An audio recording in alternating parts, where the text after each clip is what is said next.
Now, on 105.9 FM and streaming worldwide on the WMAL app. O'Connor and Company. It's 5:06 on this Thursday morning, and we're going to chug through a busy, busy day for you. Good morning. I'm glad you're up, and I'm glad you're ready to seize the day and wrestle victory from the jaws of defeat. Coming up at 6:35, a special Thursday appearance from Joe DeGeneva. Talk about that Supreme Court ruling, but it wasn't really a ruling. It was a decision, but it was temporary. And, well, see, that's why we need Joe DeGeneva. We'll get into all of these details about the Trump administration, foreign aid, federal judge's decision on probationary employees and their disposition and whether they can be fired. We'll get into all of it with Joe DeGeneva. 7:05, Reagan Reese, White House correspondent with the Daily Caller, traveled with the vice president yesterday to the border.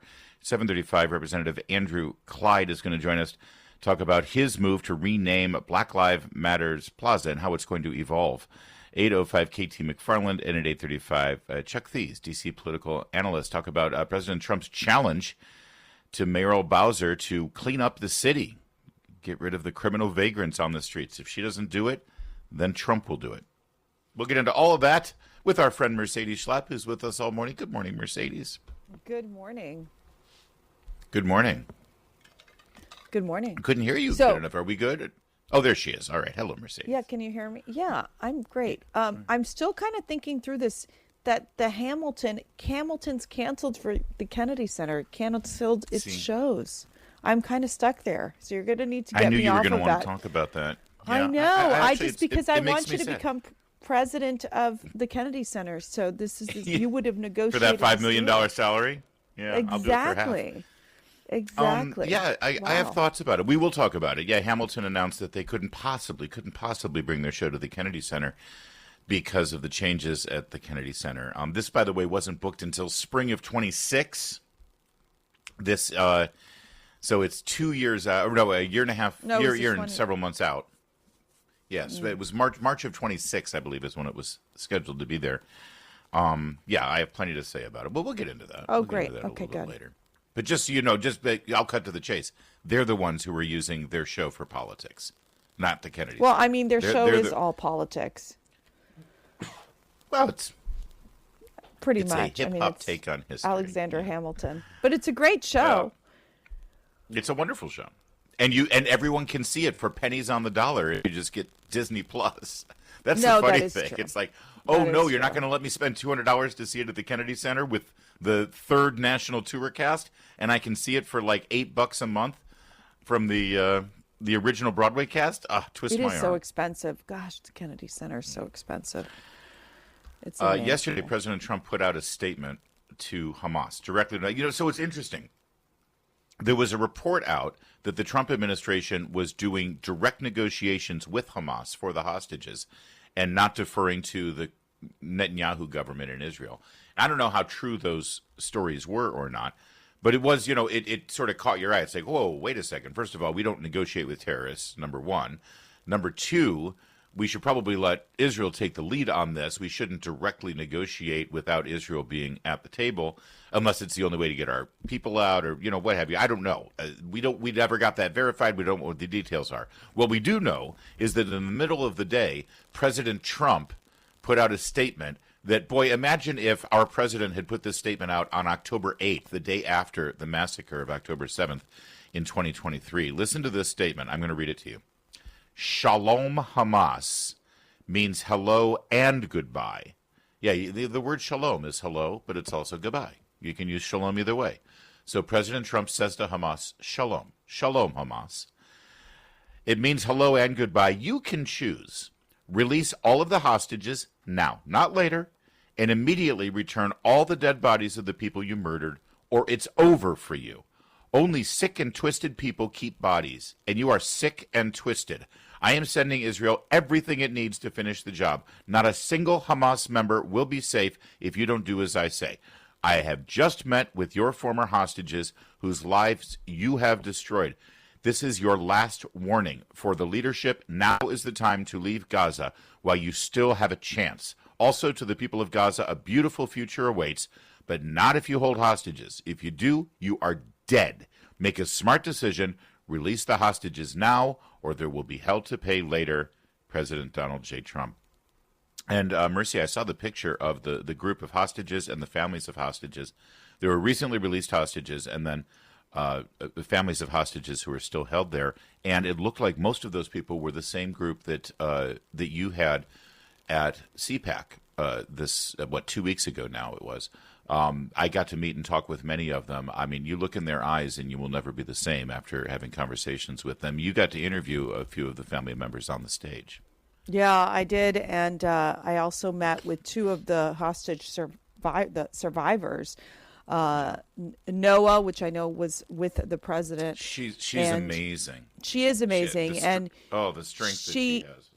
You really, just even talking to her, she basically, she herself expresses how, she hasn't been able to deal with her own pain and her own tragedy, and those who she loved who were tragically killed on October 7th, because she's so focused on getting these other hostages freed. So she's literally putting her own trauma and pain aside so that she can do this work of going across the globe, really, and making this case of releasing these hostages. And so, I was with our mutual friend Matthew Foldy last night for the Right Squad show on Newsmax, and he saw that post from the president, and he started getting texts from his Jewish friends who don't even like Trump, and basically saying, I mean, Trump's a legend when it comes to how he's dealing with this issue of just saying it like it is, sending Hamas this very direct message that, when you think about the fact that Hamas is holding dead bodies, let's put this in perspective here. They have dead bodies, and they're using that as their pawn to exchange those bodies, dead bodies of these hostages, for political for prisoners, for Palestinian prisoners, and it's one Israeli body for like 200 Palestinian prisoners. I mean, it is absolutely disgusting, heartbreaking. I saw one video yesterday of two girls that were murdered. It was so vicious that they even told the parents, don't even go look at their bodies because of how they mutilated the bodies, how they destroyed the bodies. Just barbaric behavior. It's why they have to be, Hamas has to be eradicated, wiped off the map. As Trump said, it's sick and twisted. He said, only sick and twisted people do this. You are sick and twisted. Secretary Rubio yesterday was asked about Trump's statement on Hamas. Here's what he had to say. You know how long we've been waiting for a long time in this country to have the kind of leadership with that kind of clarity. People don't realize the president meets with these people. He hears their stories. He's outraged, and rightfully so. He's tired of watching these videos every weekend where hostages that are emaciated are released and bodies are turned over, and sometimes it's the wrong bodies, and this 5 here and 3 there, and these games that are being played. And he's lost his patience with it. He's been very clear about this from the beginning. He's created space and time for this to be solved. And now it's time for seeing it come to an end. It's enough of this already. These people have been in captivity now for over a year and a half. These are monsters. It needs to stop. And I wish there were more international pressure along the same lines here. But I'm glad he's putting those statements out. I think he doesn't say these things and not mean it, as folks are finding out around the world. If he says he's going to do something, he'll do it. He'll do it. Shalom Hamas. Watch that space. Could be a development as we speak during the show. There may be a development, and we'll keep an eye on it. It's 5:15 WMAL. Traffic and weather every 10 minutes. First on the fives. WMAL, making sense of the news. As you know, we've had some stranded astronauts up at the International Space Station. This is a result of a test flight for a Boeing space capsule that would be used and incorporated into the next venture back to the moon, which would then be a staging area for eventual trips to Mars. This is sort of the grand vision here that NASA was engineering. As you know, Elon Musk and SpaceX have their own strategies. They're trying to get to Mars as well. Elon Musk revealed earlier this month that, well, I should say late last month, that he was more than prepared to go and rescue these stranded astronauts. The Boeing operation got them up to the International Space Station, but they couldn't rescue, safely bring them home. Musk was able to do it, and here's what Musk, I believe, told Hannity back a couple of weeks ago, cut 2. You're committed to getting to Mars. You're committed to rescue. You're going to help rescue next month 2 astronauts that I think were abandoned. They dispute that in an interview. At the president's request or instruction, we are accelerating the return of the astronauts, which was postponed kind of to a ridiculous degree. They got left in space. They've been there. They were supposed to be there 8 days. They're there almost 300. Biden. Yes, they were left up there for political reasons, which is not good. All right, so the notion is that Musk volunteered back last fall when this story was developed and said, hey, I'll go get him. And the whole thing was put on hold and stopped by the Biden administration for political reasons because they didn't want Musk to have a victory because it would be seen as a Trump victory and it would be seen as, oh, look, Elon Musk can do something that the Biden administration can't do. We don't want that look going into the election. And, of course, all the screams from the networks and cables are Musk says this, but he has no evidence. You'd think Musk, sort of had some inside information about this. Maybe he was aware of things that Jake Tapper wasn't aware of. Well, yesterday they had one of those press conferences with the astronauts who were up there, weightless, zero gravity, hair flying all over the place. And here's what it sounded like when Barry Butch Wilmore, one of these stranded astronauts, was asked about that. Cut 3. Our next question is from Aaron Gregg with The Washington Post. Hi, everyone. Thanks for doing this. So my question relates to Elon Musk has said that he made the offer to bring you guys back earlier and that it was denied. My first question is that true? And if so, what would that have looked like? Was he offering to make another flight, push seats on another flight? Could you give us some background there? I can only say that Mr. Musk, what he says is absolutely factual. We have no information on that, though, whatsoever. What was offered, what was not offered, who it was offered to, how that process went. That's information that we simply don't have. So I believe him. I don't know all those details, and I don't think any of us really can give you the answer that you would be hoping for.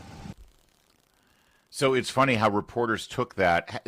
Some of them took the latter part of it, Mercy, and said, oh, well, the astronauts deny what Musk was saying, said they have no information to support that. But they missed the beginning part of it where he said, what Mr. Musk said is absolutely factual. What Butch Wilmore was saying was, I don't have details for you. I can't give you, chapter and verse. I just know that they could have gotten us earlier and they chose not to get it. And we believe Elon Musk. Quite frankly, I think that there should be a congressional investigation and bring in the Biden White House team, bring in these individuals to get to the bottom of it. Really ask these questions as to why they did not take Elon Musk's offer. I mean, they're putting these astronauts at risk, at huge risk. And the mere fact is that he did offer, and to say, let's remember Elon. I mean, yes, he did get political, with Trump by, closer to the end, but he does really at first was trying to work with both parties, and I think for this he doesn't even view this as political. He's just like, do the right thing, and they obviously ignored his request, knowing that. If you're really seriously thinking about saving these people's lives, why not include him in these discussions and get to the bottom of it? Yeah, of course you call Elon Musk. He's got the best functioning aerospace program on the planet right now. He's reinvented the idea of aerospace and how to reuse rockets and reuse facilities. Where's Senator Mark Kelly of Arizona, who likes to position himself as an independent thinker, and he's not a partisan Democrat. He's also an astronaut. You would think that he would have some sympathy for these guys who were trapped up there. Facts are facts. It's funny, when you're an astronaut, and a lot of these guys are former military as well, there's not a whole lot of gray area. Either you can or you can't. Either you do or you don't. And they didn't. They could, but they didn't. And it's also interesting here, if you think about it, Mercedes, they're upset that Trump and Vance expect some accommodation from President Zelensky. And they're angry at Zelensky because during the campaign, he went, a foreign leader, getting money from America to fight a war. He went and campaigned with Democrats and those aligned with Kamala Harris in Pennsylvania, a swing state, like a month before the election. Not a good look for a foreign leader coming in here and wanting to have a good relationship, right? But they seem fine with the Biden administration playing politics, being angry at Elon Musk because Elon Musk chose political sides. You can't have it both ways, right? Right. Yes, right. Elon Musk picked a side politically, and for that they're going to punish American citizens who are stranded in space? What kind of sick, twisted individuals are they? Yeah, and Absolutely. I just that's why you gotta ask the questions, and the problem is that these Biden people, they just get away with it. There's no, they get away with it all. I mean, they got away with the Hunter laptop for the most part. They got away, they were able to get away with literally hardly any scandal out of that White House. It's 5:23. Now on 105.9 FM and streaming worldwide on the WMAL app. O'Connor and Company. It's 5:36. It's O'Connor and Company. Thanks for tuning in on this very busy Thursday morning. We've got a lot to get to. Already scratched the surface here on astronauts stranded in space and on Trump's orders to Hamas to release those hostages and the dead bodies or hell to pay. It seems like the deadline is passed at this point. We'll see what happens. Also at 6:35, Joe DeGeneva will join us on a couple of court rulings that we're about to discuss. 7:05, Reagan Reese, White House correspondent, has been traveling with the vice president to the border. 7:35, Representative Andrew Clyde of Georgia, who forced Muriel Bowser's hands on Black Lives Matter Plaza. And then 8:05, KT McFarland. Oh, and 8:35, check these, D.C. political analyst. Lots of stuff going on. A crime in D.C., and Trump just sent a message to Muriel Bowser, clean up this city or he will clean it up. That's all coming up. It's Larry O'Connor, Mercedes Schlapp. Mercedes, it's like when you tell your daughters, clean up this room or I will get in here and clean it up. Although when my mom used to say that, I'd be like, oh, cool, come and clean it. That'd be great. I totally lost my train of clean? The Schlapp girls are a mix. So some of them are very organized, like Alyssa will get on a cleaning frenzy and get organized. Ava, oh my goodness, Larry. Ava needs to come. She can organize your whole house. She's so good at it. She even told me, she goes, Mom, I'm almost thinking I should open up a business because she's so talented at Ava's my girl. Don't I stay in Ava's room? I sleep in Ava's room, don't I? You stay in Lucia's room usually. Oh, that's Lucia's room. All right, I can't keep them straight, I'll be honest. Larry Meredith room when you all come over and crash. But I got a little distracted, and I'm sorry I did, Larry, but I just got a text from one of our loyal listeners who basically said, talking about J.D. Vance, I know I'm like all over the place with you today, and he said, it's a wonderful, refreshing message to a dad raising 3 boys. Tell Larry to step back. I got a Vance man crush going also. Anyways, I just thought that was so fabulous. I was like, I got to read that on air. Are you kidding me? There's something about Vance that dads respond to Vance because we get it. We see something in his eyes. It's like, yeah, he's just so, like when he was during the joint session of Congress, and he's like puts up his thumb like saying, "Get out of here!" Right. Like take that guy out of here. Chuck him out. He was like watching. Anyway. It was like he was in a baseball game and he was rooting for the umpire to expel the other manager. Get him out. All right. Yes, that Sorry, is my JD I didn't mean Vance to go off song. On Vance bromance, but I'll never forget doing that interview with Vance, and there was Larry O'Connor, literally, like just glowing, like, oh my gosh, he's like my celebrity crush. It was so. Sorry. I positioned myself in the audience so that if you just looked like a centimeter beyond Vance's face, you would see my face. It's exactly what happened. So I literally could see Larry the whole entire time, and I just thank God I didn't like lose it on stage. Because I was waiting for you to say, by the way, this is awkward, Mr. Vice President, but I would like to make an introduction here. My friend Larry sitting over there. I should have been like, and then we're going to bring Larry onto the stage. Larry, please come onto the stage. No, Secret Service, they had an eye out for me. They knew that I had my man crush going on.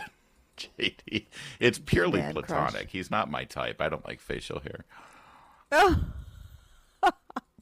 Anyways, what were we talking about? Walk me back. Where are we? I just had to. It's just like the text came in right when you started asking me a question. I was like, "This is bad." Is that someone I know, by the way? No, but he's out in like our Madison County area, so he's our good people. Oh, very cool. All right, let's. Well, we can start to dive into this, and we'll carry it over into our next segment as well. It has to do with the Supreme Court ruling yesterday. Oh yes, that appears to be a smackdown to the Trump administration. I mean, so it's a mixed bag.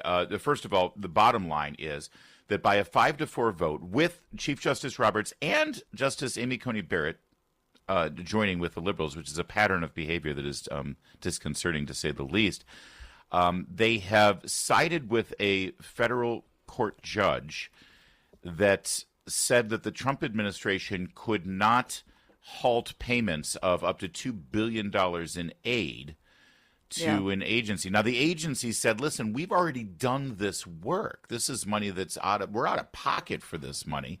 And it was promised by the federal government, whether Biden was the president or not. Now, I think there's plenty to be discussed there. Should a non-governmental organization, an NGO, be spending money that they don't have yet, just based on the promise that they will get it? I don't know if that's good operating. Right. So it has been appropriated. So I think that's kind of the thought process behind it. I do think that it was one of the justices who basically said that he was stunned by this decision because Samuel of the Alito. fact that He wrote the dissent. Yes, Samuel Alito saying that he was stunned by this decision because truly you're giving one singular district judge that much power of putting a stop to or resuming basically these foreign aid payments, and it is kind of shocking to watch, right? That a court judge could basically say, no, you guys have to pay out all this money, and the executive government has no power, to stop the funds from going out.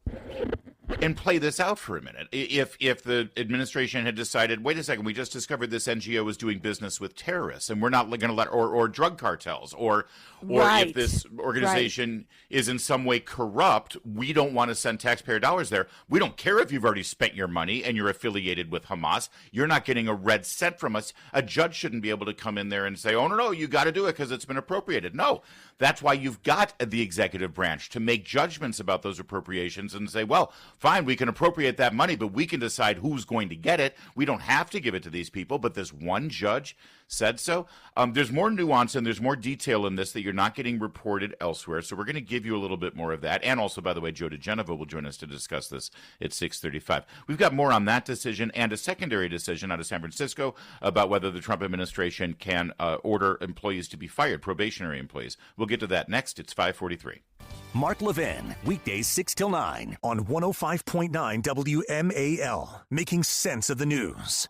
So this first decision, this comes out of Maryland, a Maryland-based group called HIAS, a non-government organization, says they've already spent this money that the Trump administration had halted through USAID.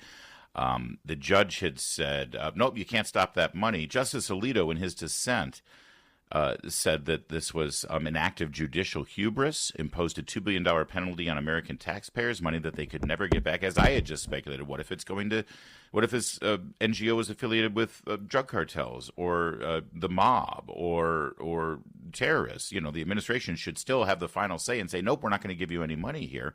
And by the way, there is implication that many NGOs are corrupt and are wasting federal dollars. And we should be able, whether Congress appropriated the money or not, we should be able to have the executive branch use that judgment there.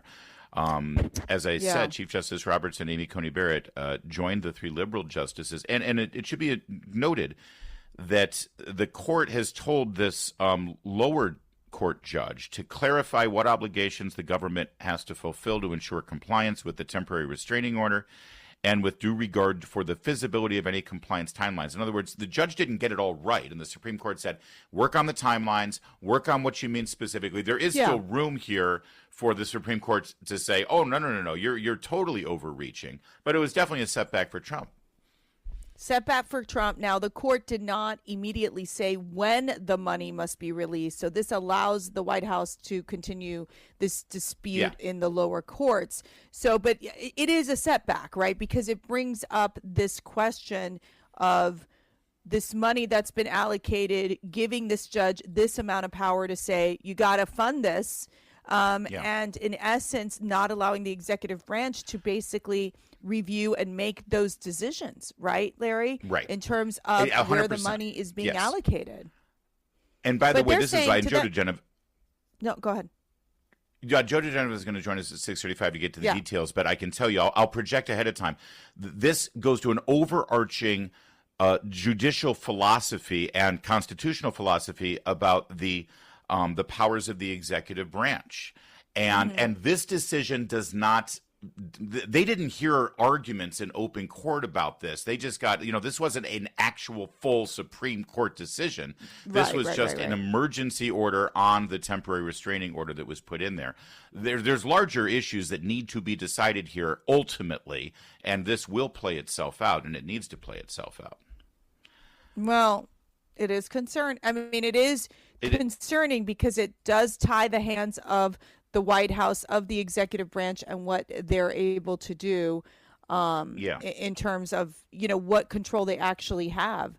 But, it raises a bigger question of the mere fact that, I mean, Larry, think about it. If we didn't have Doge right now, we would have never unraveled the complete reckless spending of the left in terms of their insanity, whether it's trans mice, which CNN had to clarify their story because they were saying there was factual errors in the president's speech, to, these sex changes that we're paying in Guatemala. Like, it's absolutely, when the president was going down that list, and he spent time during his address, literally point by point, and you're saying, how the heck are we spending millions of dollars while we have homeless vets, while we have children who can't read, while we have single mothers trying to raise their kids, and you're spending money in Burma and in all these other countries for sex changes and like Broadway shows that have to deal with LGBTQ content? I mean, it's insane. You want these programs to be canceled. By the way, there's a secondary decision out of San Francisco. This has to do with OPM ordering agencies to dismiss probationary federal employees. All the sob stories you're seeing on the network right now about federal employees who have lost their jobs, and that means, planes are going to fall from the sky, our national forests are going to go up in flames, and housing regulations won't be enforced. Every single one of these employees who have lost their jobs were probationary employees, which means that they have been on the job for 12 months or less. So, and they rarely say that in these network treatments of them. That said, a judge in San Francisco said OPM can't do that. You can't tell agencies to dismiss probationary employees. Well, then who can?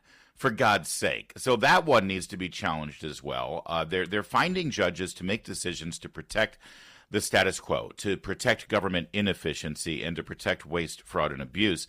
And like I said, Joe DeGenevieve will join us at 6:35. But boy, you're seeing a pattern here where the deep state is finding a judge, and sadly, when it gets to the Supreme Court, so far 2 for 2 now, Amy Coney Barrett. I mean, Roberts is a mixed bag, and sometimes he's right and sometimes he's very wrong. Right. But I'm a little surprised and disappointed with Amy Coney Barrett, Mercedes. I am too. I mean, I am too. I think, she came in so strong during her confirmation hearing with her blank page and really understanding so many of these court cases. I'm trying to really figure her out. I just don't understand, especially in a case like this where you're saying, wait a second here. So you're allowing these activist judges to continue, to make these decisions, which I think clearly it really takes away the power from the executive branch. But to your point, this is the case about checks and balances and figuring out if the money's already been appropriated, what does that mean? But I do think it just ties the hands of the executive branch to be able to determine what programs should be funded, and also to fund the programs of the current federal government. We'll ask Joe DeGenevieve about it at 6:35, and I'll ask him one blanket question. If Joe DeGenevieve could stop building the wall on the border, even though that money was already set aside, then why can't Trump stop spending money on these USAID NGO things, even though that money was set aside? Seems if you can do one, you should be able to do the other. We'll ask Joe at 6:35. Right now, it's 5:53.